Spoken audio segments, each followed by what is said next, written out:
اعوذ باللہ من الشیطان الرجیم بسم اللہ الرحمن الرحیم۔ حضرت ابو ذر رضی اللہ تعالیٰ عنہ سے روایت ہے جس کا مفہوم کچھ یوں ہے،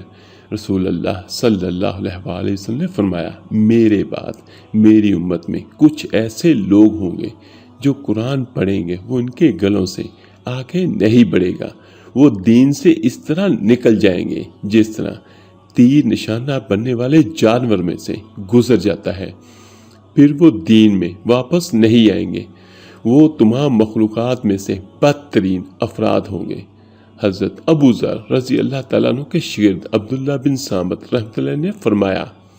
میں نے حکم بن عمرو غفاری رضی اللہ تعالیٰ عنہ کے بھائی رافع بن عمرو رضی اللہ تعالیٰ عنہ سے اس حدیث کا ذکر کیا تو انہوں نے فرمایا، میں نے بھی یہ حدیث رسول اللہ صلی اللہ علیہ وآلہ وسلم سے سنی ہے۔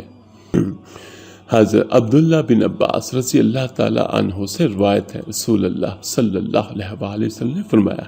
میری امت کے کچھ لوگ قرآن پڑھیں گے،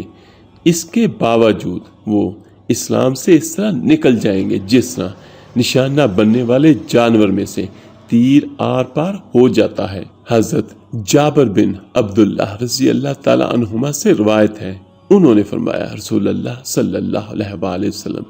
جارانہ مقام پر مال غنیمت اور سونا تقسیم کر رہے تھے جو حضرت بلال رضی اللہ تعالیٰ عنہ کی جھولی میں تھا۔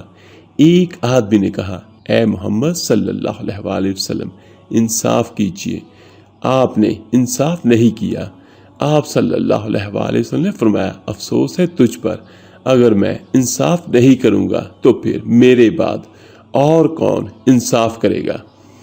حضرت عمر رضی اللہ تعالیٰ عنہ نے عرض کیا، اے اللہ کے رسول صلی اللہ علیہ وآلہ وسلم، اجازت دیجئے کہ میں اس منافق کی گردن اڑا دوں۔ اللہ کے رسول صلی اللہ علیہ وآلہ وسلم نے فرمایا، یہ شخص بھی اپنے ان ساتھیوں میں شامل ہے جو قرآن پڑھیں گے لیکن وہ ان کے گلے سے آگے نہیں گزرے گا، وہ دین سی طرح نکل جائیں گے جس طرح